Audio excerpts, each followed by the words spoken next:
Can you give me some examples of some of those KPIs, those key performance indicators that apply to some of your clients? Yeah, my favorite KPI for selling is one that's, that always gets me into a fight. So feel free to fight with me if you like. It turns out we have data that says that time spent in conversation with people who may buy correlates positively with sales.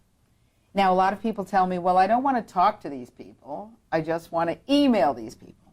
Well, we don't have any correlation between e-time and sales. We have, and it should be important to mention, Pat, that the sales that I help people do are primarily of services or product and service combinations. You can buy a lot of things on the intranet. It's just a product. You go in, you look for the specs that you want, and you buy it. There's no conversation necessarily at all.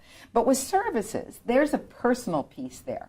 And we know that time spent, what we call F2F and P2P, stands for face-to-face and phone-to-phone, with people who may buy from us, correlates strongly positively with success in selling.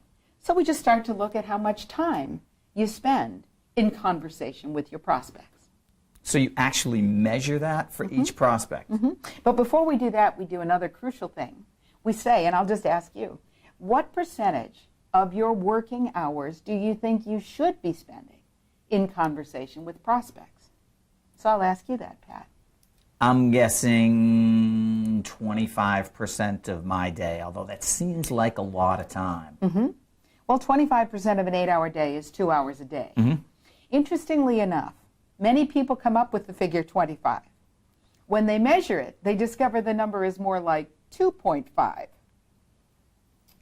2.5%. I got to be honest, when you said it, I started thinking, more than the amount that I actually spend, I started thinking, you know, what would be a good number? And so you're right.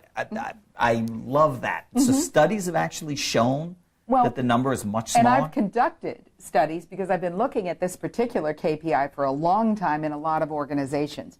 And essentially, and this is not about making anybody feel bad, but most people will say a number that's much larger than their reality. But whatever their reality is, if the reality is 2.5, and by the way, 2.5% of a normal work week, 40-hour work week, is 1 hour a week, okay? If I can get you to spend just that 1 hour a week using it optimally, you'll get results from just that. For many people, if I can get them to 5% of their working hours, which is 2 hours a week, they have all kinds of success. So it's not so much important that the number be some very large number, although I start with that because most people will say, well, of course I have to talk to my prospects. Of course I do, 25. Some will even say 50. And then we measure it, and we discover it's more like 2. And we work from there.